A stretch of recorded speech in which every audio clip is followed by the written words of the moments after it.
We got an esteemed guest. Happy to sit down and talk with him. This man been all over social media, motivating the youth, motivating the older people, everybody trying to, uplift the city in general. We got Wallo in the building, everybody. Yeah, Wallo267 is in the building. Yo, I'm elated that we do have your presence here because I see what you're doing to our community here in Philly. Just not in Philly, just a lot of major states know who you are because of that message that you're sending out to these people.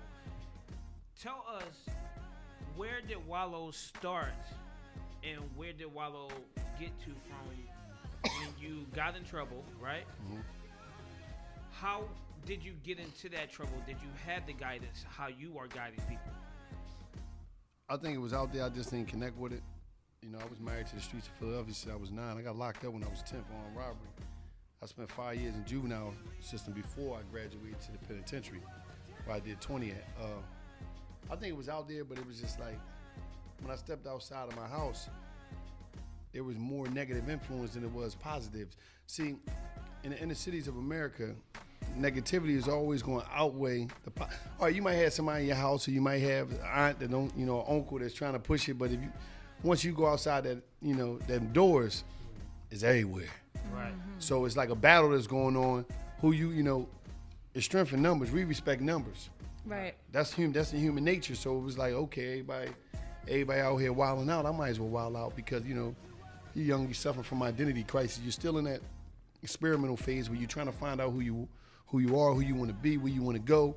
You still like, so I said I wanted to be what everybody else was, because we come from a place where everybody do what everybody do. But I had to go through a lot of stuff to realize that I wasn't everybody. Okay. So, since the last time you dealt with the justice system, do you feel like it's got worse or better? It's always going to continue to get worse. It's not put in place for, really for, I guess, us people. Period. It's like I look at the whole thing like, you go to prison, you got to figure that out yourself. It ain't about the system put in place in order to, to change your way of thinking. You got to change your way of thinking. But they give you it's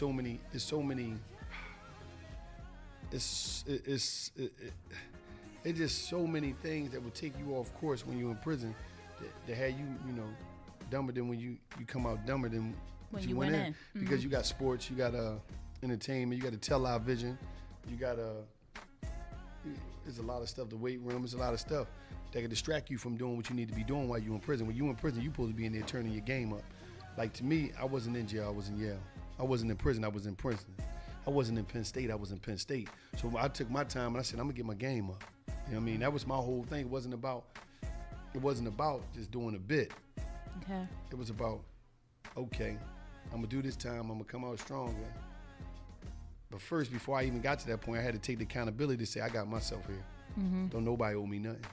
I wasn't worrying about the system. I wasn't worrying about, my environment, where I came from. I just pointed the finger at me. Anything else that came at it, all right, cool. You can add it on, but I got myself here, so how can I get out of here and don't come back? Right. That was my whole game. Yo, I believe that you gotta hate the situation before you can change it. Like, you know what I'm saying? If you don't want to be broke, you gotta hate being broke. Like, literally, it make you sick to be broke to get to a point to actually change what you're doing. And I think that going away as a young man, it is a lot of traps in there, but the one thing that's constant is like, you left your peoples out here, they need you. You know what I'm saying? You can hear them struggling without you on the phone. Like, that's like it is a quid pro quo. Yeah, it's like that, and it's like a lot of times you don't hear that because a lot of people and I ain't pointing no finger at anybody because people gotta, I guess, however you do your music, you do your music. I'd rather you be doing your music, whatever you rapping about, rather than you out there putting a pistol to somebody's face or killing somebody or slinging some stuff. So I really don't, probably music, me growing up off of music that I grew up off is a lot different, but I just be happy that they doing that instead of shooting somebody. You know what I mean? But it's like, a lot of the music, the penitentiary is glorified. The street game is glorified, so it's like, a lot of people don't understand that part of, people just see the you come out of the joint, people respect you. They don't see that when you go to the joint, if you got kids, you left your baby out there. you put the street game before your children. You put the street game before your family. So a lot of people don't see that part because they ain't got nobody to really lay no game on them. See, when I'm talking about game, I'm talking about guidance, attention, motivation, education. See, when you look at the streets, when you look at the whole element of the street culture, now, that's something that ain't gonna never stop. No. See, we gotta understand certain things ain't gonna never stop. Crime ain't gonna never stop. A lot of things ain't gonna never stop. You know what I mean? It ain't gonna never stop. But what happened with just the streets and the inner cities of America, if you look back, if you go back decades, they were slowly taking the referees of the culture out of the game, which was the OGs, which was the uncles, which was the grandfathers, which was the pops, which was the big brothers. They were slowly removing them. Mm-hmm. These was the guys that direct traffic within our communities, whether it be on the street level, on any level of a man. When you see a man and you understand this is how I supposed to be as a kid. When you don't have that, a lot of these boys is being raised by their mamas. Exactly. Right. A lot of these boys, you'll go somewhere, you'll go down to the block party or something, different families at different houses, and you'll see like 1 or 2 little boys, they playing, but it's like they got all their aunts there, all their girl cousins. Where the man at? Nowhere to be found. See, only a man can teach you how to be a man. Right. But in the Willie Lynch letter, they talked about separating the African American man from his family via prison or work, and then growing a resentment in his children, also having his wife to assume his role. Yeah. So that stuff that's happened is systematically planned over hundreds of years. So to escape the trap, you gotta be quicker or a little bit smarter than the average dude, because I ain't gonna lie, when I was 15, 16, I was stupid. Mm-hmm. So, I look at it all in all, if you ain't telling them what's good, ain't nobody gonna tell them, because everybody else is either afraid of them or too selfish to just open their mouth and say something. See, one thing about it, it's like you're right about that, and it's like the media has taught the black community how to deal with their babies. Say that again, please. And what happened is, now it's crazy because I see that the media has defined black babies as whatever they is, animals, savages, and the black community mimic that whole thing. And they start, they this, they. You'll go to the hood and you'll see you'll see somebody talking about the little black kids like the animals. Oh, they just do this and that. Where you hear that from? Who told you that? When you know, is your baby's animals? You understand that, but see, they don't understand it's the science of why they like this. Because hurt people hurt people. Correct. A lot of black children was touched. A lot of black children was abused. A lot of black was just neglected. So that's where it all starts from. You try to figure out, why did he shoot the dude that time? What made him so angry? Because he got to walk around wherever he was touched or wherever he just was neglected. There was so much hurt going on in it that was his time to explode. When somebody did something they didn't like, and now he had the power to do something back, or the power to defend himself in the way he was taught to defend himself in the environment that he come from. So he shot him that many times. But nobody gonna go and tap into that. They're gonna say, oh, he's an animal, this, that, and the third. Okay. I don't think that just happened like that. Everybody just don't think like that. What caused this? Now, they're not going to talk about that because that's too much research about what's caused this. And, little brothers running around here suffering from post-traumatic stress disorder. I shouldn't say post because it's still going on because it never was taken care of. So it's real deep. But, Willie Lynch is still in full effect. You got, classism with the black people. I'm doing better than you. Right. I'm doing better than you. I'm going to look down on you. So you got that. You got the educated verse. You got the educated versus the non-educated. Oh, I graduated from such and such. Oh, I graduated from here, this and the third. Okay, I'm better than you. I got more money than you. I don't go there. I don't. And so it's like it'd be real crazy for us sometimes. And you just be like, it just be wild. That's why I don't pay none of that no attention. I look at everybody as the same. So I just be like, it just be crazy. So what I just asked them, because they both been incarcerated, right? Mm-hmm. That last time those bars closed on you, how did you feel, and what was going through your mind at that point? You talk about when I walked out? No, he's saying when you originally got smacked with them football numbers. One. Oh, at that time, it really didn't. I was in a place where, as though, after I gave it to the judge, the judge sends me. I gave it to her, and then it was like, all right, whatever. because I was like, no matter what, I knew I was a king. See, I wasn't one of them dudes that was, see, jail gonna make you or break you. I wasn't one of them dudes that was some weak, I wasn't no weak nigga. Right. I wasn't one of them dudes that was no slave. I never was no slave. And so it was like, all right, come on, let's do it. Let's go. I'm gonna do this every day, and I ain't gonna stop. I'm not gonna stop being me. I'm not gonna stop leading with my truth, and I'm gonna do me. Right. So it was like, it really didn't matter where I was at, wherever I was in the cell, wherever I was in the crib. It didn't matter. It was like, okay, this is all a part of the game y'all playing. We gonna play this game, but listen, I ain't gonna fold up. Right. So it was just different for me. You know, it was a transformation that took place when I was in prison, because I realized, I tapped into my individualism once I had the accountability point of me being here, but then it was like, okay, all right, now I'm still a beast. I'm still a king. I'm just in the cell. I'm just a king in the cell. What king you know ain't never go through adversity? So it was like, all right, come on, let's do this. Let's go. And it was every day I said, when I get out, it's on. It wasn't about I'm in jail. No, I wasn't one of them wounded warrior boys that was caring about that. I was the type of dude, I was wounded. Come on, let's still go. Let's go. So you never had any breakdown moment or come to Jesus moment while you were going through those years? No, it wasn't about none of that with me. It was about, you cry, talking to my grandma there, because I'm a person that ain't selfish with my emotions. I don't fight the feelings. So yeah, I had moments when I cried. It wasn't because of where I was. It was that because I wasn't able to be there for my family, and I let my family down, and I put the street game before my family. So there was the moments. It wasn't about the environment I was in. It wasn't about my location. I didn't care about that. It wasn't about that. It was just about, okay, I need to be there for my peoples. So it was like, other than that, it really didn't matter. So you from reading your bio on your website, everybody make sure you go check out his website. It's Wallo267.com. You mentioned how you got your GED, and you also took up some culinary skills. Yeah. Did you have a plan when you came out? Did you know you were going to be this motivational, impactful motivational speaker throughout the world, or it just kind of came into fruition? One night I was at the law library in penitentiary, and one of my old OGs, he was like, man, we need you to come down and talk to these dudes. We already started this program called Real Street Talk, and I was like, all right, solid, cool, I come through, because they used to me talking to people of many different nationalities and generations when I was in the pen, because it was just just a communicator, So I said, all right, solid, I come down there. I go down there, it's like 6-7 people. I give it to them. Next week it was like 15, 20, whatever. I give it to him. Then it just, before you know, it was like 250, and I'm giving it to him, and with ease. Dudes was, I wasn't sugarcoating nothing. I wasn't holding nothing back, because it was like, okay, as you coming from our community, as you grow up as a kid, everybody lied to you. You've been told 1,000 lies. So I said, I ain't gonna lie to you. For what? Who is you? Would you you just been told lies. Oh yeah, this is that.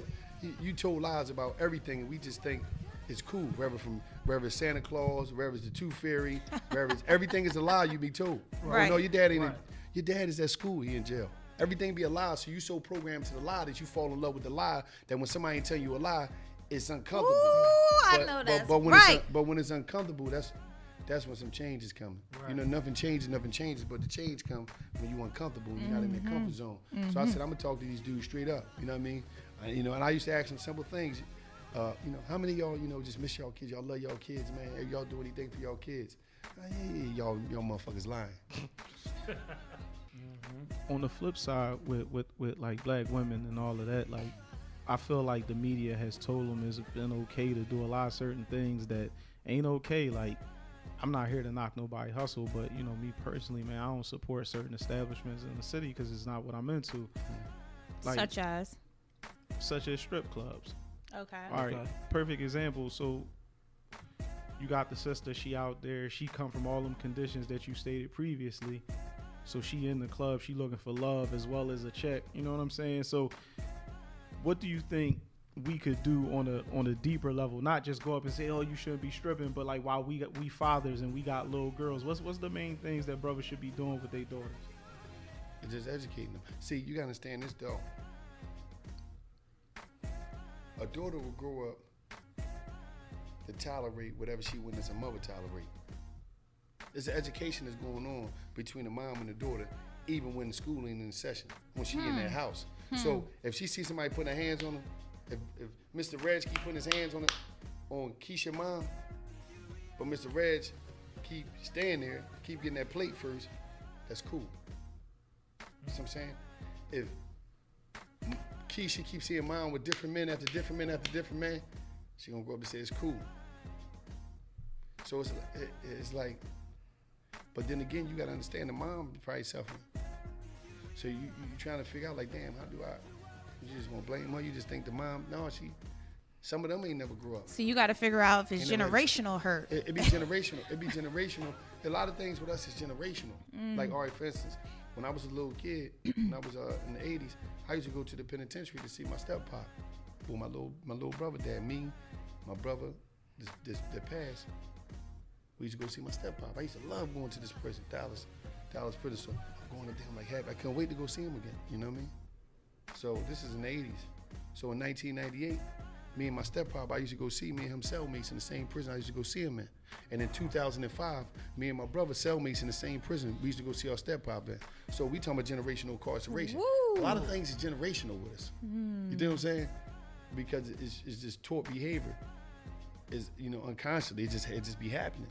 And we'll see it and we just be like, wow, what's going on, you know? And it just be real. It'd be real stuff that be going on in the hood, you know? And a lot of people is in denial that there's mental issues going on. A lot of people is hiding and concealing sexual abuse. It's a lot of things that take place in the black, you know. So it's a lot of things going on. Before we get into that, we're gonna get to a break. Let's get into this next song. This is a really deep, interesting conversation we're having right now. I'm loving every second of it. I hope everybody listening right now, definitely stay tuned. Right now, we're about to get into PNB Rock, Kodak Black, and A Boogie with the Hoodie, Horses. It's the Drop Night Show on Water Ice Radio. We got Wallo267, everybody. We'll be back.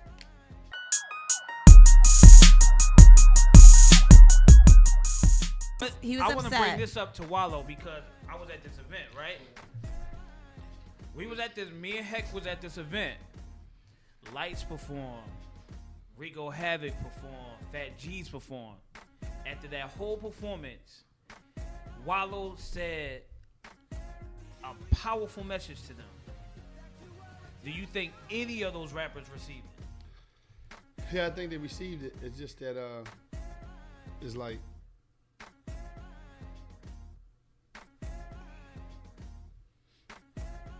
it's probably we received and they hold on to it, but it's like I might be overpowered. It's like, you know, the people that was trying to give me game might be they was overpowered with the information I received after the fact, but I'm here every day though. See, that's the difference. See, I'm here every day, so it's like by me being here every day, it's more effective, and they always gonna see me coming down that timeline. Cause I own the timeline, so it's gonna be like you gonna keep seeing me. You know what I'm saying? Do you timeline remember? Is mine. Do you remember that message that you told them? Yeah, you know, it's like I basically was telling them that they got to stick together, and I was telling them about the drugs, and I was telling them about a lot of things. It was just like giving them game on the aspect of like, listen, if y'all trying to go somewhere, y'all go somewhere. But there's certain things that can't take place. The drugs, the jail. That's like the kryptonite of Philly. Jail? Yeah. Or drugs? Jail Both? and drugs. Both? Well, yeah. Is there anyone that can give Wallo advice? Yeah, everybody do. See, when I'm a lot of people understand that I get a lot of information from young people, old people. I'm good at saying I love to go in student mode. I could be anywhere. I could be strolling on Instagram and I stop and I might hit somebody's page and I might decipher the whole, break everything down, just soak everything up. Like, oh man, I might go to YouTube, or I might just see somebody in the store. They might stop me. Cause one thing I do, I always ask people, what do you do? Like I might meet somebody, I'm like, what do you do? And they might just go and start telling me. Or if I need to know some technology stuff, I might ask somebody. And they, like everybody's my teacher, because the world is there's one big library and everybody a book. You got all type of books. Correct. You got comic books, you got educational books, you got religious books, you got books on how to be a mechanic. You got all type of books, and everybody's a book. And everybody give me game. Everybody, I get game from everybody. you'd be surprised just because somebody might be in the streets and they might be selling dope or robbing people. That don't mean they don't know nothing about. They can teach me something about something. Right. You know. Yo, I'm gonna make this real quick because I know we up against it on time. When we come back, I want to talk about Wallo267 way. We gonna talk about that when we get back. Yo, this Meek Mill, Young Black America, featuring Dream on the Drop Night Show. Shout out to Water Ice Radio.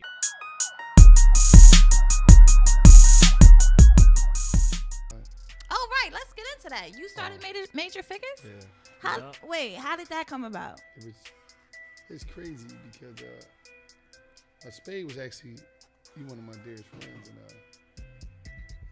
he was in a group called Lyrical Tears back in the day.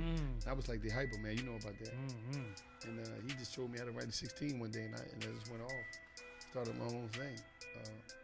Got Gil, and it was on. I just started Major Figgas. Dice Raw from the Roots, he helped pick out the name. Major Figgas. I had some names written on a piece of paper, and Dice said Major Figgas. That's the one. I said, all right, cool. And we were just running after that, you know. And that's when I really turned it up in the music situation, because at that time a lot of people wasn't rapping the way me and Gil would rap. You know, you ain't really hear that in Philly on that aspect. And we just went and we just started, you know, we became major and it was on after that.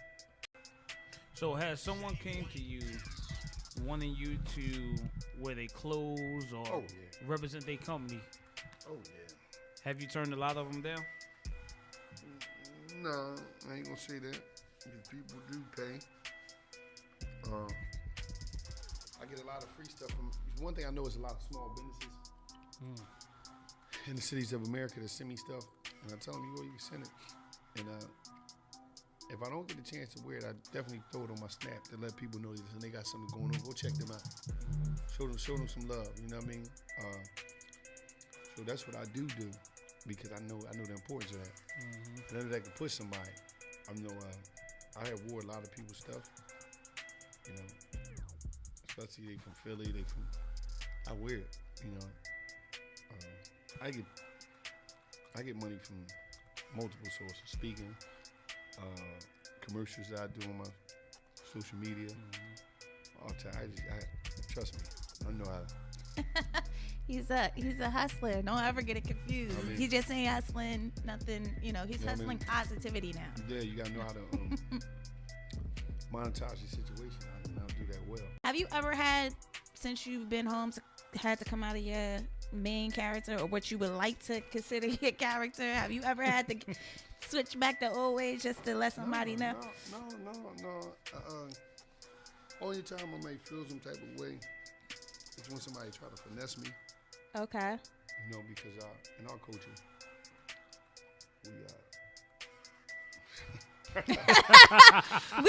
we always gotta find a way around some shit, you know. Finesse, whereas though it ain't me coming out and going back to the old way. It's just like I might gotta check somebody and just give them the game real quick. Like, listen, man. It ain't going down like that. I forgot more slick stuff than you ever know in your life. For you to try to run kind on me, wherever somebody reaching out to me, oh yeah, we having this event for the children, we trying to do this and that. Okay, you having an event for the children, okay. All right, so what you doing? Oh no, we doing this, that, and the third, okay. Do you think you can come through, yeah, this, that, and the third, all right, okay. What you gotta put me on the flyer for, huh? You charging the fee? You getting paid, I gotta get paid, baby. Right. I gotta get paid. What you mean you put me on the flyer? Okay. All right, you charging? Okay. But you asking me to come through on the strength? You try to sell it to me like it was about the kids. Now, where mine's at? Because when it comes to me giving, I do the giving. I've been doing a lot of giving. I did a lot of giving coming out the penitentiary. I did a lot of giving, a lot of charity. So, you know, to establish my platform, it was based off of me, the charity that I gave, my time, my energy, and establishing my proof of concept that Wallo267 is necessary. So I gotta get I got fees. Oh yeah, here go my fee. Oh damn, I ain't know. Yeah, it's like that. It's business. It's not. Oh, definitely. I don't care about how you feel. Right. It's business. Especially when you talking about you lacing your pockets. Right. I can't decorate my pocket. it'd have been a different story if the situation was really to benefit the kids. But it's never about that with a lot. I ain't saying it's never. A lot of times people always finessing, man. Trying to finesse. Everybody want to utilize somebody's platform that they feel as though is winning. They can amplify whatever they got going on. Seen this young lady trending today, and I was like, you know what? Let's go do a throwback record for her because she passed before her time. Right. Is it Whitney? Let's do Aaliyah. Aaliyah? He said all Whitney. right, I want to hear Aaliyah. I love her music. Let's go. On the Drop Night Show, back and forth, throwback.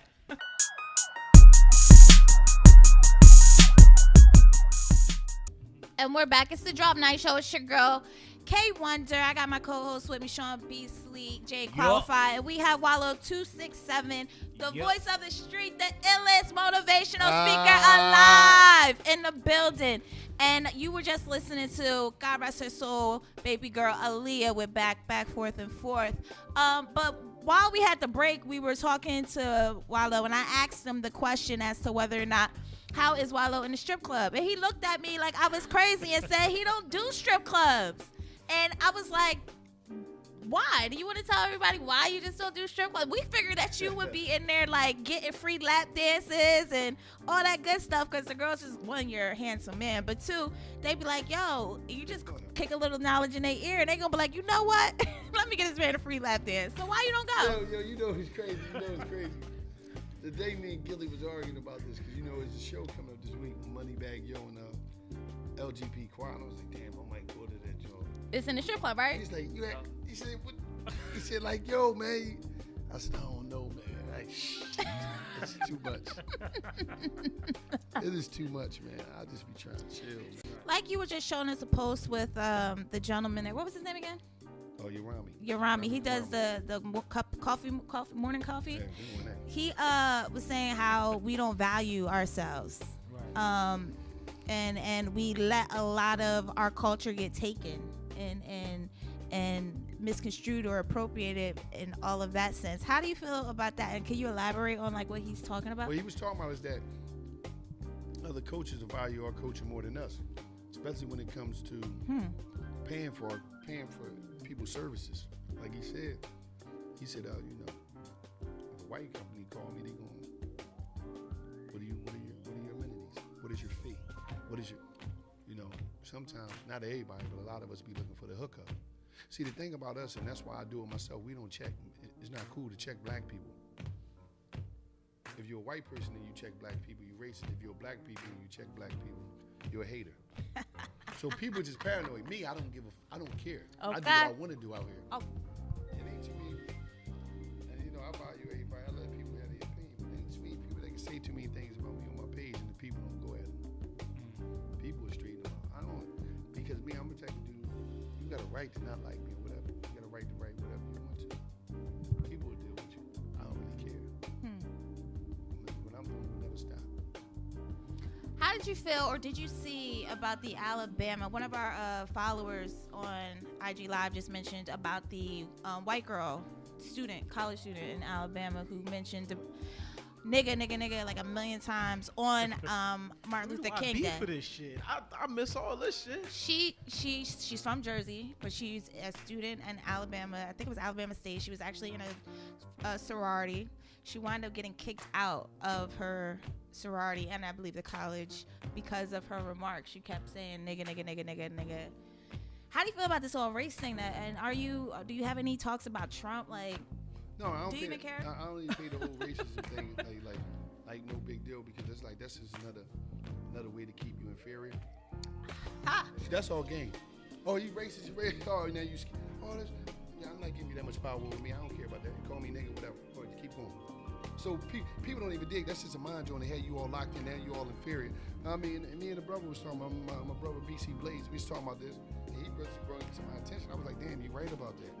Because BC Blaze was like, you know, it's just a way to keep you inferior, keep you locked in. And now you sitting there, they call me a nigga. They get all this power. Who cares about that? right? I don't care. I really don't care. So what?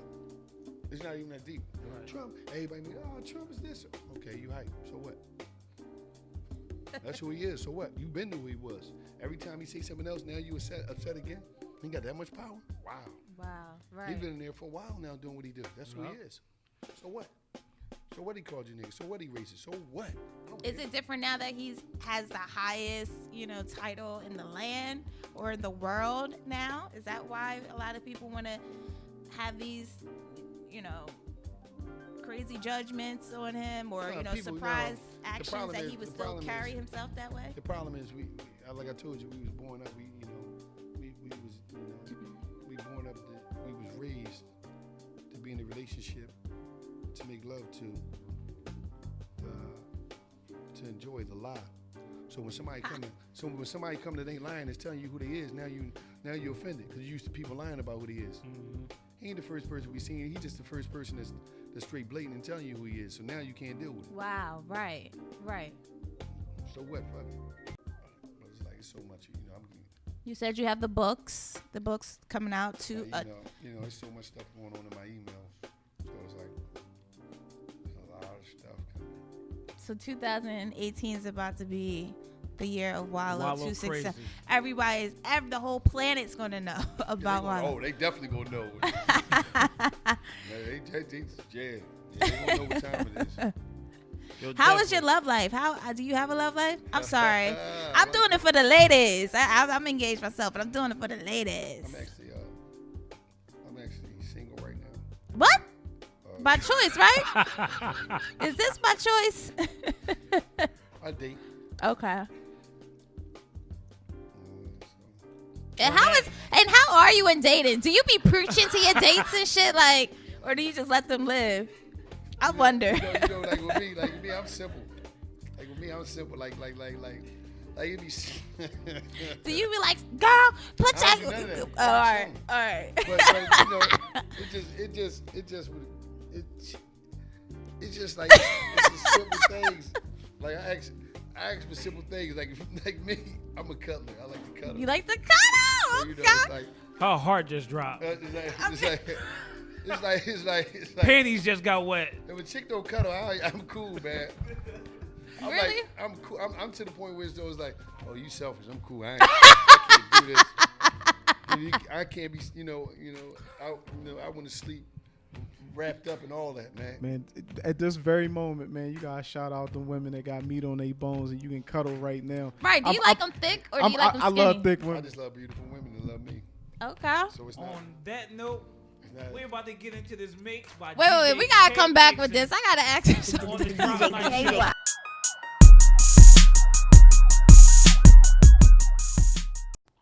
Yeah, this is Wallo267. We right here on the Drop Night Show.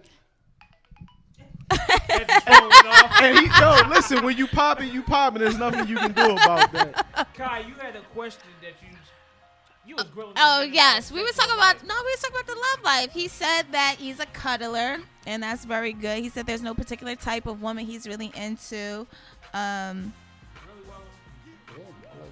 What's your favorite sex position? I mean, all right.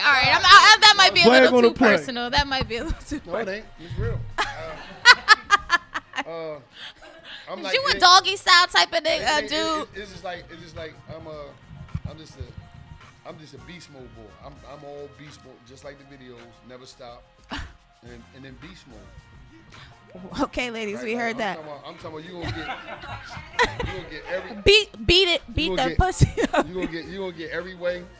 I'm gonna crush you. Wow. And then I'm gonna talk dirty to you and keep going. Yeah. No, you all right. So yeah, ladies, we see what it's hitting for. He definitely he's not, what do you say? You got stamina, tenacity. Yeah, you gonna get the whole package. You know what? You fly as hell. How old is you? You look young as hell, though. 38. Oh, he's 38. Okay. Yeah.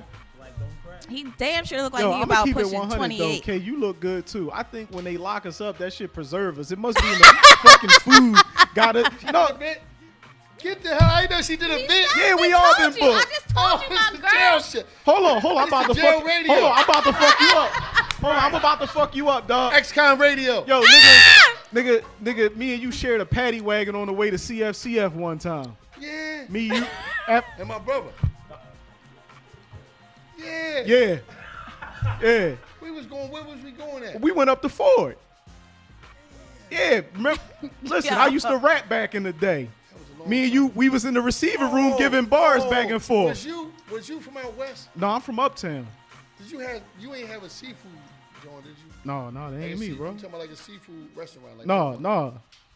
Yeah, we was in there. Okay, all right. Say no more. He said X-Con Radio. No, listen.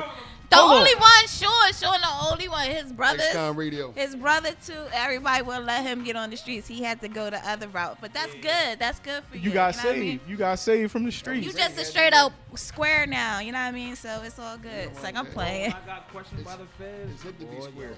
It is. You know I wish I was. You know what's square crazy though? sometimes. I mean, since it's all out in the air, you know what the worst part of sitting in there is? What? People trying to tell you them fucking war stories. That's the worst part. I love them, though. Yo, listen. Yo, then they bust in, hit my wife with a gun. I had a brick and 35,000 on me. I hate them Jones, man. Cracking up. How much time did you do? I had 13 months. Oh, My shit was fed. I got fed time. That wasn't bad. I Yeah. never did that. Trust me, I got lucky. It was a very good lawyer and God. It's for real. Because when I was telling my story earlier, they was on me. They followed me on the plane, off the plane. Oh, you were dealing with somebody. Huh? You was dealing with a baller. Yeah. It was some Okay, bullshit. you ain't gotta say no more. I already know It was some bullshit still, but you know what I mean. It is what it is. Shout out to the Drop Night Show's own Griselda Blanco in the building.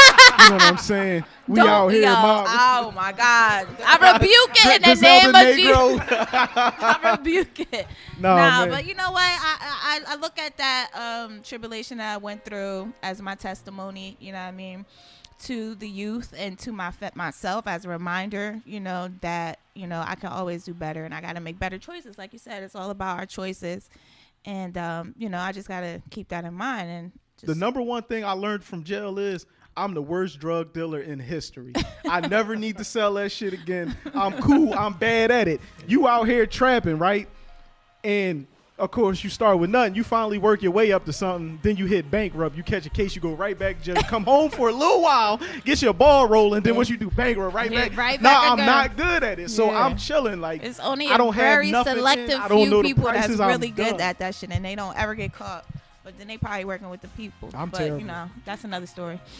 Do you think, because I see the hack culture, right? There's a company, I'm gonna say Villa. Oh wait, shout out to Wallo. He has his own clothing line. Make sure y'all go to Wallo267.com and support. He has these bomb ass t-shirts and sweaters with, you know, it's always money in Philadelphia. That's my one right there. I gotta get that joint myself. It's always money. But go ahead. You have these corporations in Philly, right? You were saying Villa? I say Villa.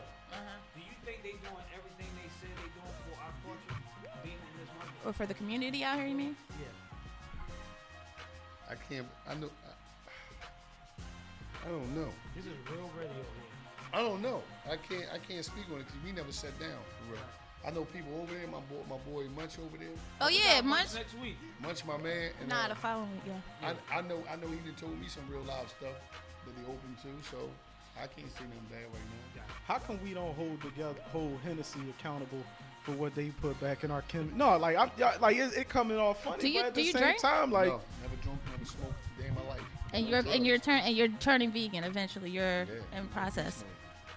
Yeah. Okay. Yeah. I don't drink. Okay. No, but seriously though, we always get black owned buildings. Damn, 1 minute already. I ain't even finished talking, but it's cool. Wallo. Shout out to my brother, Big Ron. You know what I mean? Everybody listening on the TuneIn app. Everybody tuned in on IG or Facebook Live. We appreciate y'all. You know what I mean? Yes, that TuneIn app. Y'all know what it is. Yo, out of all the guests we had, Wallo has been the best guest. Wallo, the first guest that took it down to the last minute. Yeah. But you know what? Wallo is like I say, he's a powerful guy, and I'm excited to see everything that's coming to you this year. Thank you. Definitely. We will always support you right here on the Drop Night Show, Water Ice Radio. You know you family, so it's all love. Thank you. It's the drop. It's the drop, and we out. Out.